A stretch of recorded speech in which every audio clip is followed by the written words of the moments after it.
ভগবান, please help me. আমাকে আমার বাড়িতে ঠিক মতো পৌঁছে দাও প্লিজ।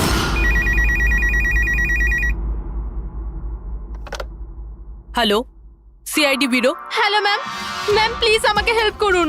ম্যাম আমার স্বামী এই মুহূর্তে খুব বড় বিপদের মধ্যে আছে। কি স্যার, কি হয়েছে নাকি ওনার? ম্যাম ওর প্রাণ সংশয় হয়েছে, কেউ ওকে মারতে চায়। ম্যাম প্লিজ ওনাকে বাঁচিয়ে নিন ম্যাম প্লিজ। উনি কি এখন আপনার সঙ্গেই আছেন? না ম্যাম, ম্যাম এই মুহূর্তে উনি ওনার গাড়িতে আছেন, ওই সাব স্ট্যান্ড রোডের পাশে পুরনো যে পোস্ট অফিস আছে ওখানে। আচ্ছা শুনুন ম্যাম, দেখুন আমাদের দুজন অফিসার ওই এরিয়াতেই আছে। আপনি আপনার গাড়ির ডিটেলসটা বলুন। হোয়াইট ব্যাস্টার আছে আর গাড়ির নাম্বার হলো 2536। ম্যাম ওনাকে আপনি বাঁচিয়ে তো নেবেন ম্যাম। আপনি চিন্তা করবেন না, আপনার হাজবেন্ডের কিচ্ছু হবে না। ওকে, প্রবীর, অভিজিৎকে ফোন করো আর ওকে গাড়ির ডিটেলসটা দিয়ে দাও। ওকে বলো যে ব্যাপারটা আর্জেন্ট।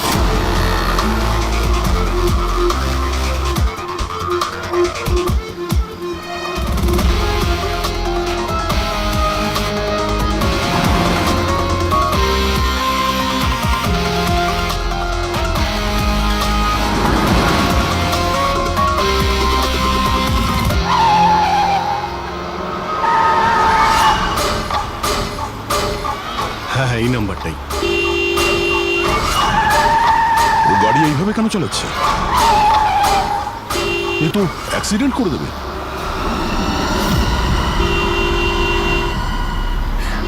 আমাকে ক্ষমা করে দাও, আমাকে ক্ষমা করে দাও, আমি মরতে চাই না, আমাকে ক্ষমা করে দাও। কার সঙ্গে এ কথা বলছে? গাড়িতে তো কেউই নেই। আরে বিনীত, কার সঙ্গে কথা বলছো? গাড়িতে তো কেউ নেই। হয়ে গেছে তোমরা, তোমরা দেখতে পাচ্ছ না এতগুলো লোক আমাকে ডাকছে? করছে কি? আমাকে ক্ষমা করে দাও, আমি মরতে চাই পাগল না। হয়ে গেছে মনে হচ্ছে। বিনীত, বিনীত, বিনীত, তোমার অ্যাক্সিডেন্ট হয়ে যাবে, গাড়িটা থামাও বলছি।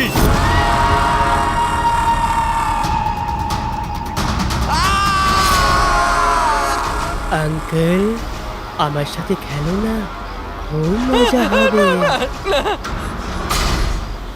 বিনীত, গাড়ি থামাও, সাইডে দাঁড় করাও।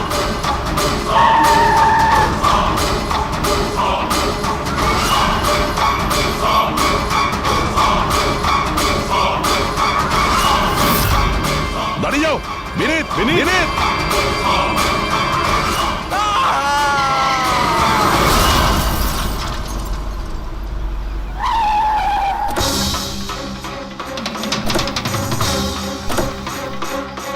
বিনীত, ও নো, এ তো মারা গেছে। স্মেল আসছে।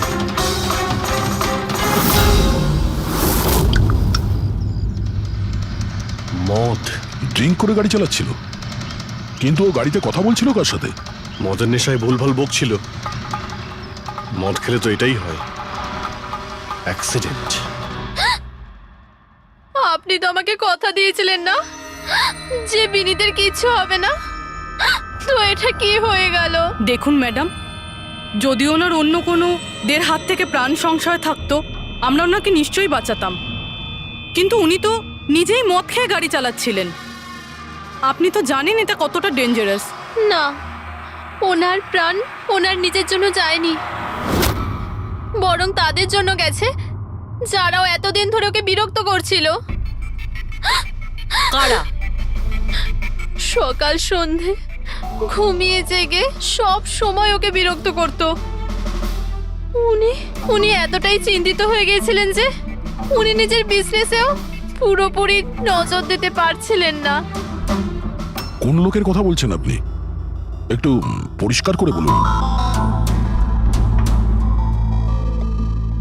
ম্যাম, বিনীতের মৃত্যু আমাদের সামনে হয়েছে, আর ওই সময় ও ছাড়া গাড়িতে কেউ ছিল না।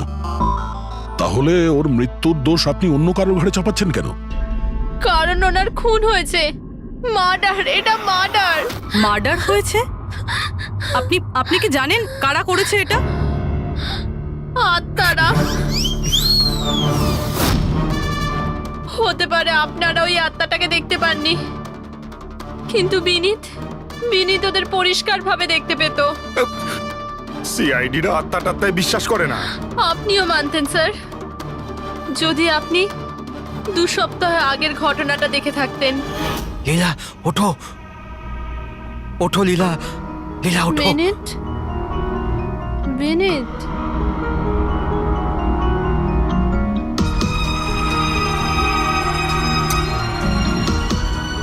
বিনীত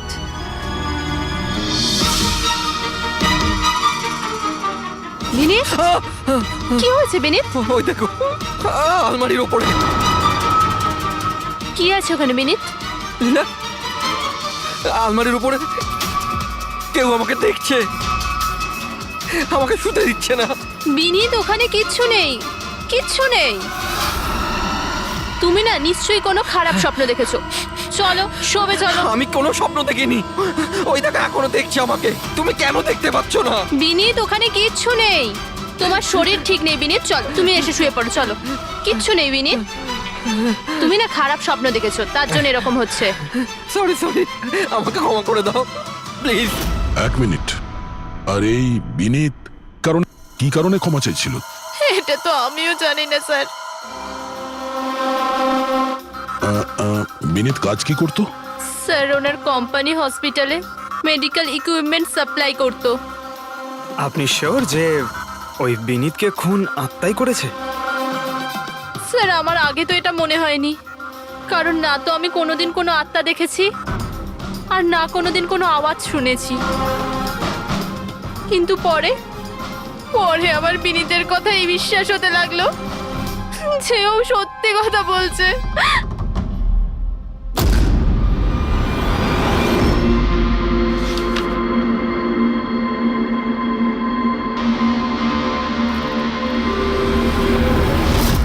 হ্যাঁ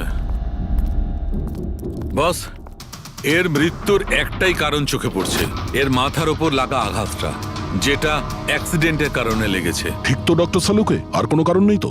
হ্যাঁ, দয়া, ভিসারের স্যাম্পলকে চেক করা এখনো বাকি আছে, কিন্তু প্রাইমা ফেসি তো এটাই বলছে মৃত্যুর কারণ অ্যাক্সিডেন্ট।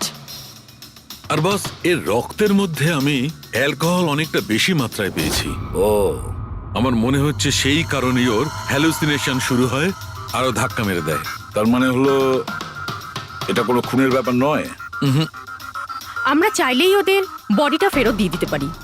যদি কোনো ডাউট থাকে সেটা ভিসারের স্যাম্পল থেকে জানা যেতে পারে। কি জানি স্যার, আমার কেমন যেন মনে হচ্ছে যে এই কেস অতটা সোজা নয়। কারণ আমরা যখন লীলাকে জিজ্ঞাসা করলাম যে এই বিনীত কার কাছে ক্ষমা চাইছিল, তখন কথাটা এড়িয়ে গেল। আমরাও কি শেষকৃত্যে যাব নাকি? ওখানে আত্মীয়রাও থাকবে, বন্ধুরাও থাকবে, অনেকেই থাকবে। যদি কিছু জানতে পারা যায়। যাও, নিশ্চয়ই যাবে ফিউরালে।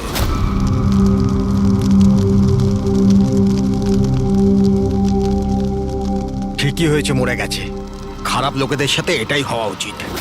তুমি একদম ঠিক বলেছো, এই ধরনের লোকের এরকমই মৃত্যু হওয়া উচিত। ব্যাস, আর ওই দিনটার অপেক্ষা করছি যেদিন ওই দুজনেরও চিতা জ্বলতে দেখব। ওই দিন আমি তোমাদের দুজনকে অনেক বড় পার্টি দেব।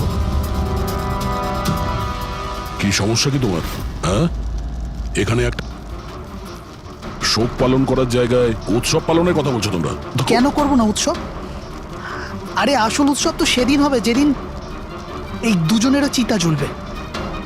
ওরা দুজনে চিতায় উঠুক কি না উঠুক, তুমি সিআইডি রাতে ঠিকই আসবে। স্যার, আপনারা যদি সিআইডির লোক হন তাহলে অপরাধীদের সাহায্য করার বদলে আমাদেরকে ন্যায় বিচার দেওয়া উচিত।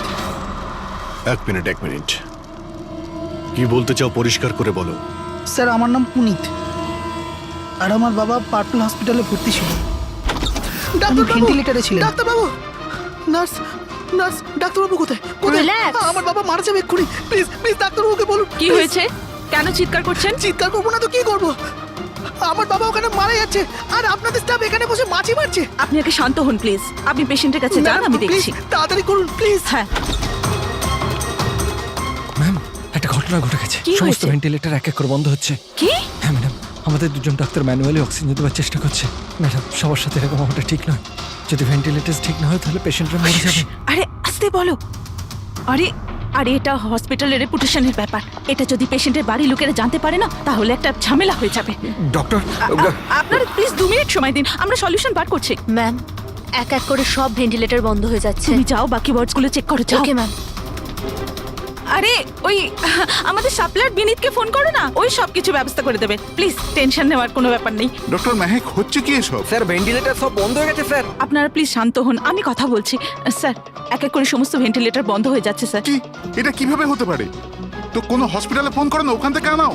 আরে রাজা ফোন লাগাও, আর মেহেক একটা কাজ করো, এখানে যে টেকনিশিয়ান আছে ওকে ডাকো। রাজা কি হলো তোমার? তুমি কি শুনতে পাচ্ছ না স্যার কি বললেন? আপনারা কি ডিসকাস করে টাইম ওয়েস্ট করছেন? আমার বাবা মারা যাবে ওখানে। আপনারা প্লিজ কিছু একটু করুন, শান্ত হন, please। আমরা এক্ষুনি যাচ্ছি please. Ma'am ma'am sir ma'am very bad news. দুটো পেশেন্টের জীবন চলে গেছে, 5টা পেশেন্ট খুব ক্রিটিক্যাল অবস্থায় আছে। স্যার আজ আমাদের পরিবারের লোক আমাদের সাথে নেই, এর জন্য দায়ী শুধুমাত্র এই 3জন লোক, বিনীত, মেহেক আর রাজা। আচ্ছা, এই বিনীত তো ইকুইপমেন্ট সাপ্লাই করতো, তাই না? হ্যাঁ স্যার।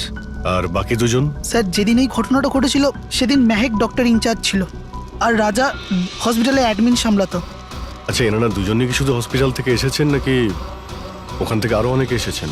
এসছে স্যার, ওই হেড নার্স পরিণীতা, ওই শেখর যে মেনটেন্যান্সে ছিল, আর উনি ডক্টর কেদার, এই হসপিটালের মালিক। ঠিক আছে, এখন শান্ত হয়ে যাও। আমরা এই মামলার গভীরে যাব। যদি তোমার বাবার সঙ্গে কোনো অন্যায় হয় তো ন্যায় বিচার তুমি নিশ্চয়ই পাবে।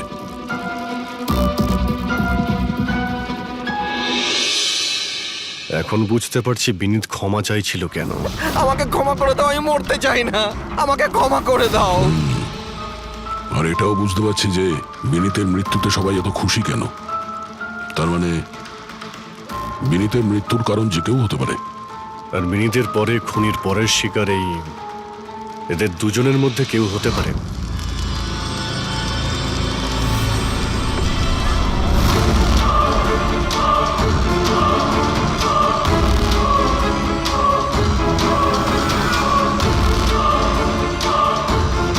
আমাকে ক্ষমা করে দাও। তুমি আমাকে কেন মরতে দিলে? আমার পিছু নিও না।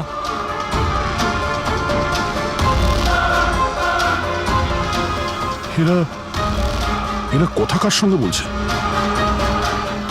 আমার পিছু নিও না। আর সেই কাল্পনিক লোকগুলোর সঙ্গে যার সঙ্গে বিনীত কথা বলছিল। চাইলে তুমি আমাকে বাঁচাতে পারতে, কেন মরতে দিলে আমাকে? এবার তুমিও মরার জন্য তৈরি হয়ে যাও। আর এই মহিলারও একই কেস মনে হচ্ছে। ছাড়, ছাড় আমায়, ছাড় আমায়, আগুনের দিকে টানিস না। আমার কোনো দোষ নেই এতে। ছাড়, ছাড়, ছাড়, এই, ছাড় আমায়, ছাড় এই। আমায়, ছাড়, ছাড়, টানিস না আমায় আগুনের দিকে, ছাড়। আরে কি করছো নাকি? আরে, কি করছো? এদিকে এসো। আরে তুমি কি করছিলে? হ্যাঁ, আমি একটু ডিস্টার্ব আছি, এতে আপনারা কি করবেন? আমার ডিস্টারবেন্সের সাথে আমায় নিজেকেই লড়তে হবে। তুমি এদিকে এসো, একটু দূরে দাঁড়াও, ওই দিকটায় যাও। তাহলে অনেক লোক আছে যারা বিনীতের মৃত্যু সংবাদ শুনে আনন্দিত। হ্যাঁ, হ্যাঁ স্যার। আর এখন ওরা মেহেকার রাজার মৃত্যুর খবর শুনতে চাইছে। আর রাজা আর মাহাকের ব্যবহারটাও খুব একটা নর্মাল লাগছিল না স্যার, অনেকটা ভয়ে ভয়ে ছিল স্যার, বিনীতের মতো। স্যার ভিসারের স্যাম্পলের রিপোর্ট চলে এসেছে। গুড। কোনো গন্ডগোল আছে? হ্যাঁ, একজন সাধারণ মানুষের রক্ত যতটা লাল হয়, বিনীতের রক্ত তার থেকে অনেক বেশি লাল ছিল। ও, এখন বুঝতে পারছি যে বিনীত কেন আত্মা দেখতে পেল। কেন স্যার? পুরবী, মানুষের রক্ত যখন সাধারণের থেকে অনেক বেশি লাল হয়, তার মানে এইটা দাঁড়ায় যে ওই মানুষটি অনেক বেশি দীর্ঘ সময় ধরে কার্বন কম্পাউন্ডের সংস্পর্শে ছিল। আর এই কার্বন কম্পাউন্ডের কারণেই ওর হ্যালুসিনেশন হতো ভীষণভাবে। তার মানে কেউ জেনে শুনে বিনীতকে ওই কার্বন কম্পাউন্ডের সংস্পর্শে এনেছিল, যার ফলে বিনীতের মানসিক অবস্থা খারাপ হয়ে গেল আর ওর মৃত্যুর কারণও হয়ে গেল।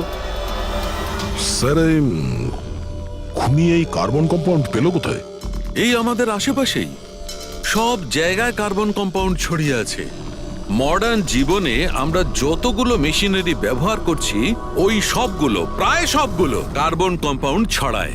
হ্যাঁ, যে কেউ মেশিনের উপর এরকম কারুকার্য করে এটা করতেই পারে, তার মানে বিনীত গাড়িতে বসার আগে এরকম কোনো কেমিক্যালের সংস্পর্শে এসেছিল, যার জন্য ওর এইসব হ্যালুসিনেশন এইসব হচ্ছিল স্যার। ঠিক কথা বস, গাড়িটার এক্সস্ট সিস্টেমটা চেক করতে হবে।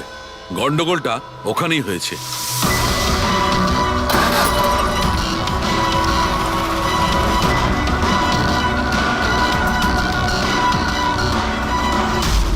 সালুঙ্কে স্যার তো ঠিকই বলছিলেন স্যার, পেট থেকে তো কেমিক্যাল বেরিয়ে আসছে। একটা কথা তো তাহলে ঠিক পঙ্কজ, ওই আত্মা বলে কিচ্ছু ছিল না। হ্যাঁ স্যার, তার মানে এখন খুনের নিশানায় দুজন রয়েছে, রাজা আর মেহেক।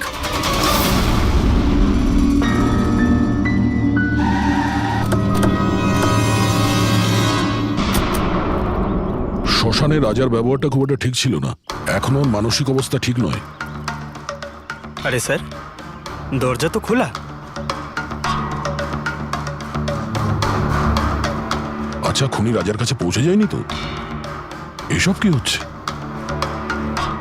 ক্যান্ডেলস,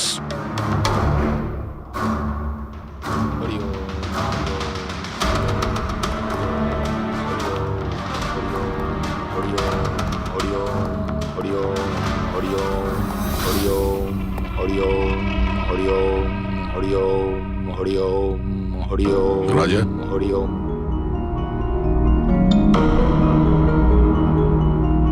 এখন ঠিক আছো? কারা আপনারা? সিআইডি। বিনীতের শেষকৃত্যে দেখা হয়েছিল আমাদের। তুমি আগুনে ঝাঁপাতে যাচ্ছিলে, আমরা তোমাকে আটকেছিলাম, মনে আছে? ঝাঁপ দিতে যাচ্ছিলে, আমরা তোমাকে। এবার আপনাদের আমাকে আটকানোর বা বাঁচানোর কোনো দরকার নেই। যতক্ষণ বিনীতের খুনি ধরা না পড়বে, তোমারও প্রাণের সংশয় আছে। আচ্ছা, একদম ঠিকঠাক বলো, ওই 12 জন রোগীর মৃত্যু কি তোমার গাফিলতিতে হয়েছিল? খবরদার বলছি, আমার ওপরে এরকম নোংরা আর মিথ্যা অপবাদ দেবেন না। আমি নির্দোষ, আমার জন্য কেউ মরেনি। শান্ত হও, শান্ত হও। রাজাকে অনেক কষ্টে শান্ত করেছি, ওকে ডাকাবেন না। আপনি কে? আমার নাম শ্লোক। আমি রাজাকে এই খারাপ সময় থেকে বার করে আনবার চেষ্টা করছি। ও, তার মানে আপনি সাইকিয়াট্রিস্ট? সাইকিয়াট্রিস্ট নয়, সাইকি, মিডিয়াম। এই জগৎ আর অন্য জগতের সঙ্গে একটা সেতু ভেবে নাও। অন্য জগৎ? অন্য আবার কোন জগৎ? ওই আত্মাদের জগৎ। যদিও আমরাও একটা মাধ্যম, অপরাধ দুনিয়া থেকে নিয়ে জেলের ভেতর গারদের পেছনে পৌঁছানোর পুল। আপনারা আমাকে জেলে পাঠাবার চেষ্টা করছেন কেন? আমি তো রাজাকে আত্মাদের থেকে বাঁচাবার চেষ্টা করছি। রাজাকে আত্মার থেকে নয়, কেমিক্যাল পয়জন থেকে বাঁচানোর দরকার। আর বন্ধ করো তোমার এই ঢং, বুঝেছো? স্যার, ও কোন দিকে ইঙ্গিত করছে? ওই বুড়ো লোকটার দিকে, যে এসি নিচে দাঁড়িয়ে রয়েছে। ও কার কথা বলছে? আমি তো কাউকে দেখতে পাচ্ছি না। আমিও দেখতে পাচ্ছি না। মানুন বা না মানুন, এই ঘরের মধ্যে কোনো শক্তিশালী আত্মা আছে যে রাজার ক্ষতি করতে চাইছে। এক্ষুনি জেনে যাবেন।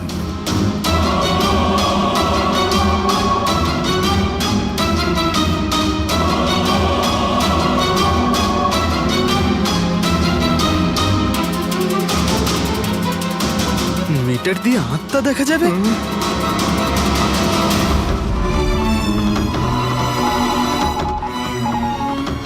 দেখলেন, ওই আত্মাটা এসির পাশেই আছে। আমার ইএমএফ মেশিন মিথ্যে বলবে না।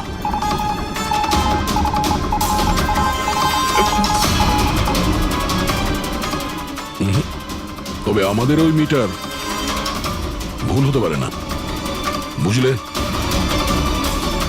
ফ্রেডি? মনে হচ্ছে রাজারও কার্বন কম্পাউন্ডের অ্যাকশন ওর গাড়ির থেকেই হয়েছে। একটা কাজ করো, এই মিটারটা নিয়ে যাও, ওর গাড়িটা চেক করো। ফ্রেডি। পঙ্কজ, তাহলে বলো, তুমি বিনীতের ফিউরিনালে কি দেখেছো? আমি কাউকে দেখিনি, আমি কিছু দেখিনি। মিথ্যা কথা বলো না। যদি কিছু দেখেই না থাকো তাহলে পালালে কেন? আমি মিথ্যে বলছি না, আমি সত্যি কাউকে দেখিনি।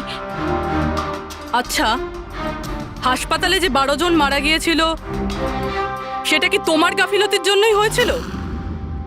আমার গাফিলতিতে? দেখুন, আমার দ্বারা যতটা সম্ভব আমি সব চেষ্টা করেছি। আমি ডাক্তার কেদারের সঙ্গে কথা বলেছিলাম, কিন্তু উনি তো কোনো অ্যাকশনই নিলেন না। তাহলে আমি আর কি করতে পারি? আচ্ছা, তার মানে হলো এটা ডক্টর কেদারের ভুল। ওনার থেকেও তো বেশি দোষ ছিল ওই রাজা। ওর একবার দেখা উচিত ছিল যে ভেন্টিলেটরস গুলো কাজ করছে কি না, ওগুলো সময় মতো সার্ভিসিং হচ্ছে কি না। তাহলে কি দোষী রাজা? রাজা আর বিনীত দুজনেই। বিনীতেরও ভেন্টিলেটর সাপ্লাই করার আগে দেখে নেওয়া উচিত ছিল যে ওগুলো ঠিকঠাক কাজ করছে কি না। কতগুলো জীবন নির্ভর করছিল ওই ভেন্টিলেটরস গুলোর উপরে। মনে হচ্ছে রাজা আর বিনীতের জন্য তোমার মনে অনেক রাগ আছে। বিনীতের মৃত্যুতে নিশ্চয়ই খুশি হয়েছো তুমি? এটা কি বলছেন আপনি? একদমই না। আমি একজন ডক্টর, আর আমার কাজ হলো একজন পেশেন্টের জীবন বাঁচানো। কারণ মৃত্যুতে আমি কি করে খুশি হব?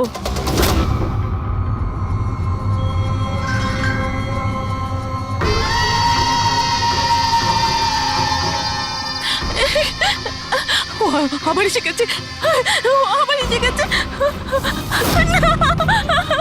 কিন্তু কিন্তু এখানে তো কেউই নেই। আরে এখানে কেউই নেই। দেখো, তুমি ভয় পেও না। যতক্ষণ আমি আছি তোমার কিছু হবে না, ঠিক আছে?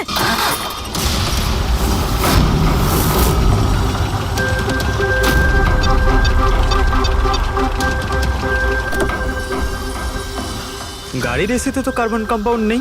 বাড়ির ভেতরে গিয়ে দেখা যাক, চল।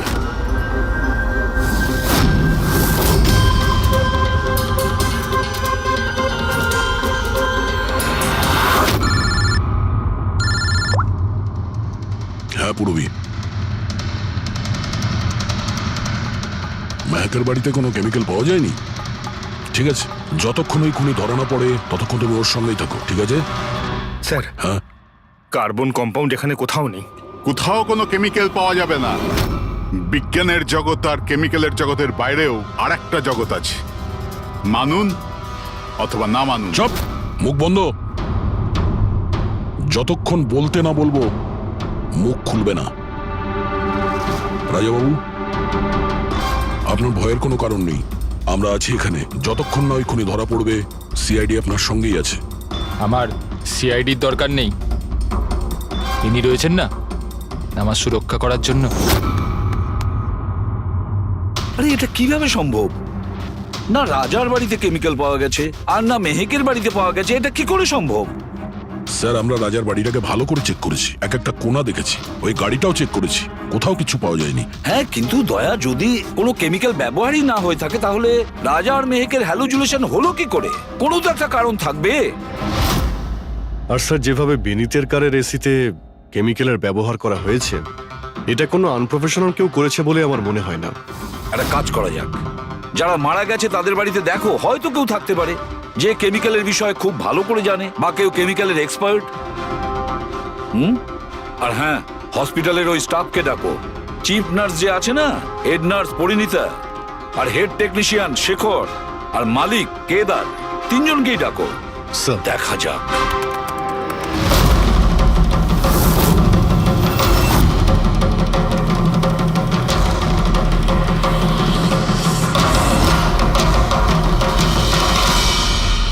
তোমার নাম শেখর, তাই তো?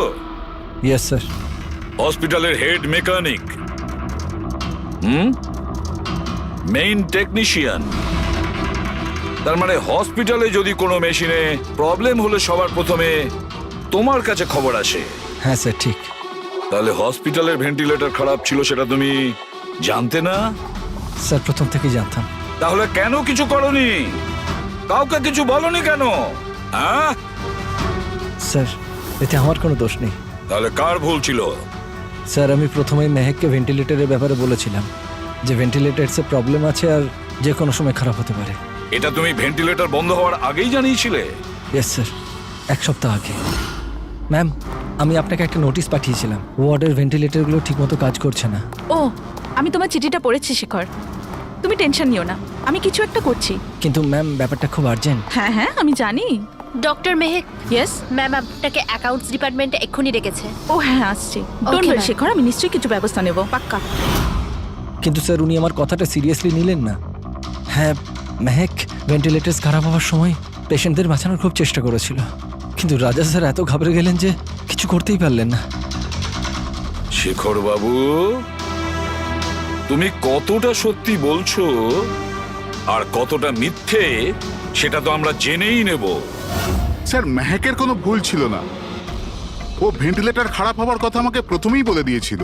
তারপর আপনি কি করলেন? স্যার আমি হসপিটালের অ্যাডমিন হেডকে বলে দিয়েছিলাম, রাজাকে, কারণ হসপিটালের যতগুলো মেশিন আছে সেগুলো দেখাশোনার দায়িত্ব অ্যাডমিন হেডেরই। তাহলে এই সমস্ত কিছু আপনি রাজাকে বললেন আর আপনার দায়িত্ব শেষ হয়ে গেল। আপনি তো এই হসপিটালের মালিক, তাই না? তাহলে এভাবে দায়িত্ব শেষ হয়ে যায় কি করে আপনার?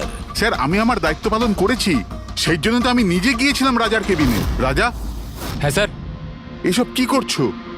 আরে এগুলো দরকারি নয়। এতগুলো রোগীর শ্বাস প্রশ্বাস ভেন্টিলেটরের সাহায্যেই চলছে, আর তুমি এখানে বসে আছো। আরে কিছু করো। হ্যাঁ স্যার, আমি এক্ষুনি সাপ্লাইয়ের সাথে কথা বলে ভেন্টিলেটর চেঞ্জ করে দিচ্ছি। প্লিজ প্লিজ তাড়াতাড়ি করো। স্যার আমি বুঝতে পারছি না যে ও ভেন্টিলেটর কেন পাল্টালো না। আমি অবাক হচ্ছি স্যার যে কেউ কেদারবাবুর দিকে আঙুল তুলছেন না। সবাই রাজা, বিনীত আর মেহেকের পিছনে পড়ে আছে। সেটাই মেহেকের তো, পিছনে পড়ে আছে। হসপিটালের মালিক না কেদার বাবু? তাহলে এই সমস্ত কিছুর দায়ভারও কেদার বাবু আপনার। কিন্তু স্যার এবারে আমি নিজে গিয়ে তো ঠিক করতে পারি না ভেন্টিলেটর। স্যার আমার কাজ হলো কনসার্ন ডিপার্টমেন্টকে ইনফর্ম করা, আর আমি সেটা করে দিয়েছিলাম। বরং আমি বিনীতের সঙ্গে নিজে কথা বলেছিলাম। আমি ওকে বলে দিয়েছিলাম যে যদি এগুলো রিপেয়ার করা যায় তো রিপেয়ার করুক, নাহলে চেঞ্জ করে দিক। কিন্তু ও কোনো অ্যাকশনই নিল না। এ কোনো অ্যাকশন নেয়নি, সে কোনো অ্যাকশন নেয়নি। আপনি কি অ্যাকশন নিয়েছিলেন? আর দোষ দিচ্ছেন বিনীতকে, যে কিনা মারা গেছে, বা রাজার, যে উত্তর দেওয়ার পরিস্থিতিতে নেই। স্যার যেটা সত্যি ছিল ওটা আমি আপনাদের বলে দিলাম। সেটা এবার মানবেন কি মানবেন না স্যার আপনাদের ব্যাপার। পরিণীতা স্যার। হসপিটালের হেড নার্স, তাহলে তুমি হসপিটালের ব্যাপারে নিশ্চয়ই সবকিছু জানো। হ্যাঁ স্যার। তাহলে এবার সত্যি করে বলো, এই যা কিছু হয়েছে কার গাফিলতির কারণে হয়েছে? তাড়াতাড়ি বলো। হ্যাঁ স্যার, বলছি।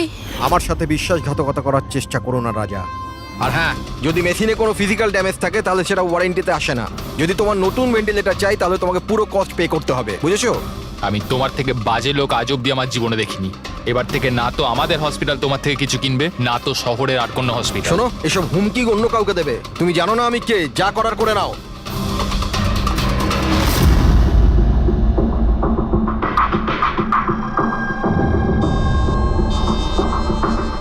এই যা কিছুই হয়েছে এই রাজা আর বিনীতের ঝগড়ার কারণেই হয়েছে। দুজনে ঝগড়াতে স্যার এতগুলো লোকের প্রাণ চলে গেল। তবে নতুন ভেন্টিলেটরের ব্যবস্থা রাজার করা উচিত ছিল। স্যার এই রোগীদের পরিবারের মধ্যে 3 জন এমন আছে যারা কেমিক্যাল ইঞ্জিনিয়ারিং করেছে। আচ্ছা, 3 জন? তাহলে ওদের ঠিকুজি কুষ্টি বের করো, দেখি কি আছে।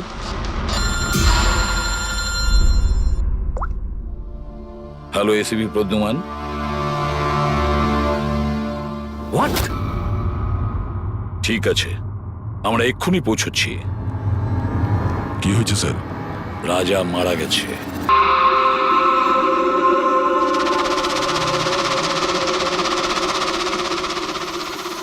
দয়া, এর মৃত্যু তো মাথায় চোট লাগার কারণেই হয়েছে। মনে হচ্ছে ছাদ থেকে লাফ দিয়েছে। হতে পারে হ্যালুসিনেশন এত জোরে হয়ে গেছে যে ঘাবড়ে গিয়ে রাজা উপর থেকে ঝাঁপ মেরে দিয়েছে। আর তুমি খেয়াল রাখছিলে না এর? এই খেয়াল রেখেছো তুমি? হ্যাঁ স্যার রাজা তো একদম শান্ত হয়ে শুয়ে পড়েছিল। আমি কি করে জানবো যে হঠাৎ করে উঠে পড়বে আর আত্মহত্যা করে ফেলবে? যখন এটা হয়েছিল তুমি কোথায় ছিলে? হ্যাঁ স্যার আমি অন্য ঘরে শুয়েছিলাম। তখনই আমি রাজার জোরে জোরে চিৎকার শুনলাম। আমি এই আত্মাদের সহ্য করতে পারছি না, আমার নিস্তার চাই, মুক্তি চাই। আর যতক্ষণ আমি ওর কাছে পৌঁছবো ততক্ষণ ও ছাদ থেকে পড়ে গেছে। বাহ, কি অদ্ভুত ব্যাপার। রাজাকে একলা রেখে তুমি নাকে তেল দিয়ে ঘুমোচ্ছিলে? হ্যাঁ আমি তো মনস্থির করেই ছিলাম ঘুমোবো না। কে জানে কিভাবে ঘুমিয়ে পড়লাম। নিশ্চয়ই আমাকে ওই আত্মাগুলোই ঘুম পাড়িয়ে দিয়েছিল। আপনি আপনি এটা দেখুন স্যার, মিটারের রিডিং কত বেড়ে গেছে। আমারও কিন্তু একটু ক্লান্তি ভাব লাগছে স্যার। আর দ্বিতীয়বার যদি আমাকে এই মিটার দেখিয়ে দিস না তাহলে মনে রাখিস। দয়া, 1 মিনিট। ভাই একটু মিটারটা দেখি। এই নিন। এই মিটারটা আমি রাখছি, হ্যাঁ? আমি ফেরত দিয়ে দেবো পরে। ঠিক আছে স্যার, কিন্তু দিয়ে দেবেন। হ্যাঁ, দিয়ে দেবো। বরং এখন তুমি বাড়ি গিয়ে একটু আরাম করো। ক্লান্ত হয়ে গেছো, একটু দুর্বলও লাগছে। হ্যাঁ হ্যাঁ স্যার। ঠিক মতো ঘুমও হয়নি। যাও আরাম করো। এটা কি ডক্টর সালুকে? ওকে যেতে দিলেন আর এই মিটারটা রেখে দিলেন? দয়া, এই যে মিটারটা না, এটা খুব কাজের জিনিস।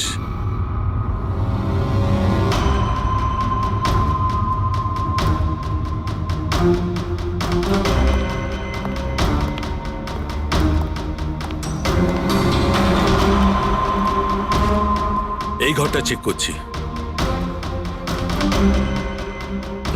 হ্যাঁ ডক্টর, নেই। ওপরে যাওয়া যাক।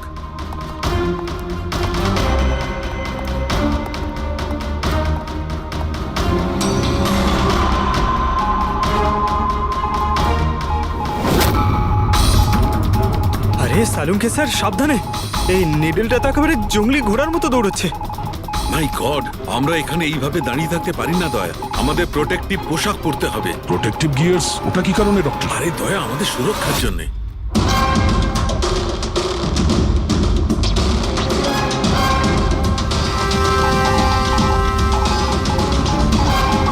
এই দেখো, সবচেয়ে বেশি মিটার রিডিং এখানেই পাওয়া যাচ্ছে, এই এসিটার নিচে।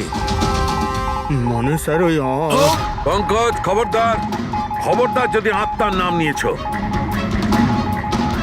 স্যার, এই মিটারটা কোন দিকে ইঙ্গিত করছে? বলছি, বাইরে চলো।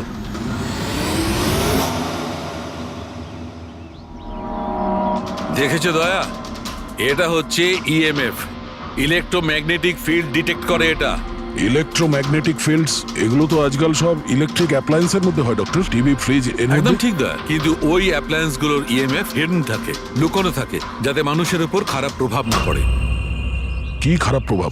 এইটার কারণে লোকেদের নশিয়া হতে পারে, ঘুম না হতে পারে, মন খারাপ হতে পারে। আর যদি অনেকক্ষণের সংস্পর্শে থাকে তাহলে হ্যালুসিনেশন হওয়াটা কোনো বড় কথা নয়। ও, তার মানে রাজার এই হ্যালুসিনেশন কোনো কেমিক্যালের জন্য হয়নি, নিজের ঘরের ইলেকট্রনিক জিনিসপত্রের জন্যই হয়েছে, কারণ ওগুলোর ইএমএফ ঢাকা ছিল না। একদম। তার মানে কেউ জেনে বুঝে এগুলোকে গন্ডগোল করে দিয়েছে। হতে পারে দয়া। এমনিতেই রাজা মনে মনে খুব কষ্ট পাচ্ছিল, খুব দুঃখ পেয়েছিল রোগীদেরকে বাঁচাতে পারেনি বলে। সেই জন্য হ্যালুসিনেশন ওর কাছে আফসোসের রূপে ধরা দিয়েছিল। হতে পারে এই অনুতাপের জন্য বিনীতেরও মৃত্যু হয়েছে। একদম ঠিক। আর ওই অশোক, ওরও দুর্বলতা সেই জন্যই মনে হচ্ছিল, যেহেতু ও এই ইএমএফ এর সংস্পর্শে অনেকক্ষণ ছিল। এখানে ওই কার্বন কম্পাউন্ড পাওয়া যায়নি। এটা কি করে দয়া? কারণ এখানে তো ইএমএফ এর ব্যবহার হচ্ছিল, আর সবচেয়ে বেশি রিডিং উঠছিল বেডরুমে এসির কাছে। তার মানে বেডরুমের এসিতে কোনো কারুকাজ করা হয়েছে। তাহলে তো মেহকের বাড়িতে ওই ইএমএফ হনো। আমার তাড়াতাড়ি পুরবীকে ইনফর্ম করতে হবে।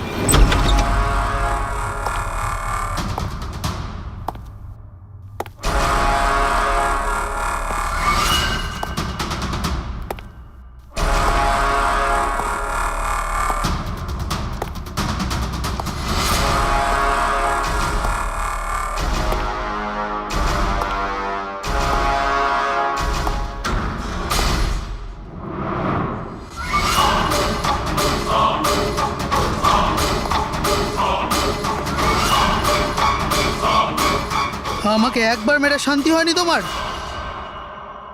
আমাকে আবার মারতে এসেছো?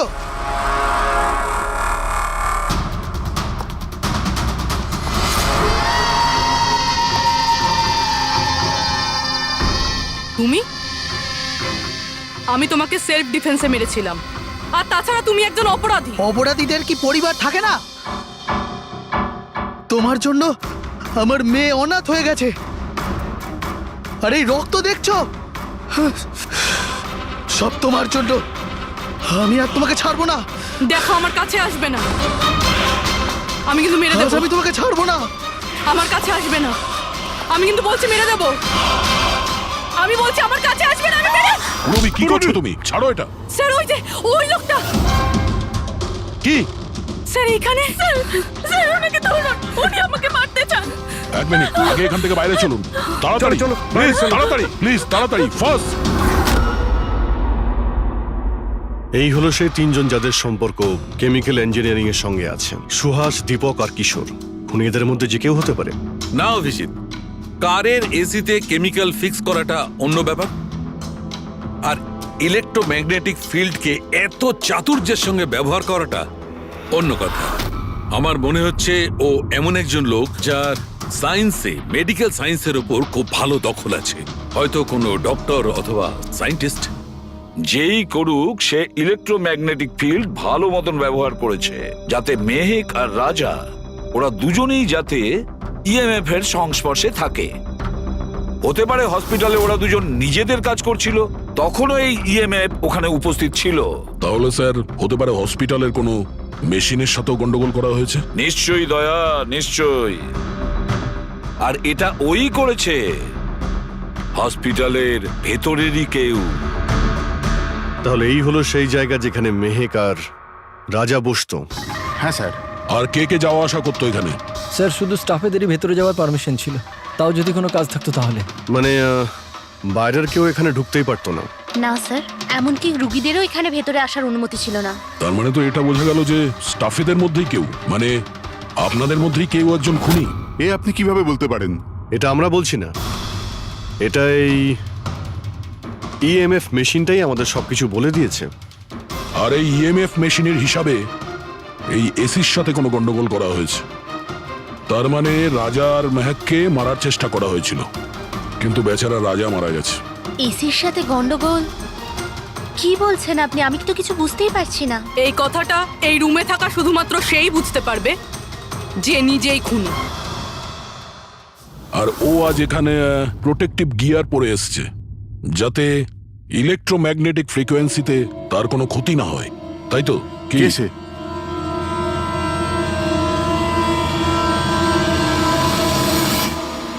এদিকে এসো।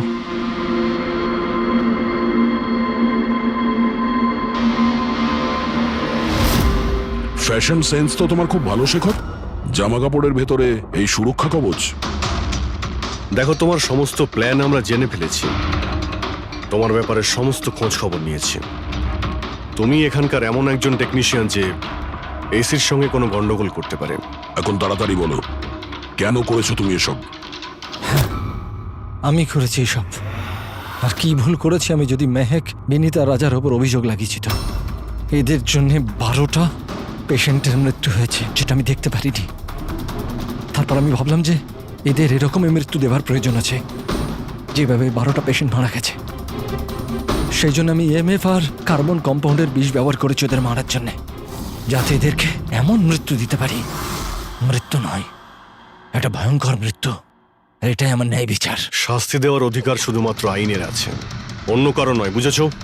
তুমি জানতে যে এই কেমিক্যাল ব্যবহার করলে ওদের হ্যালুসিনেশন হবে, ওই মারা যাওয়া রোগীগুলো ওরা সামনে দেখতে পাবে, যার জন্য ও পাগল হয়ে যাবে, তাই তো? কিন্তু আমি আমার লক্ষ্য পূরণ করতে পেরেছি। যেরকম মৃত্যু আমি চেয়েছিলাম দিতে, সেরকমই মৃত্যু বিনীতার রাজাকে আমি দিয়েছি। কিন্তু দুঃখের ব্যাপার, মেহেককে আপনারা শেষ মুহূর্তে বাঁচিয়ে নিলেন। সফল তো তুমি তখন হতে যদি তুমি কোনো অপরাধ না করে ওদেরকে শাস্তি দিতে। তোমার আর ওদের মধ্যে কি পার্থক্য রইল? এখন তুমিও একজন খুনি, তবে তুমি কি শাস্তি পাবে সেটা এখন আদালত ঠিক করবে।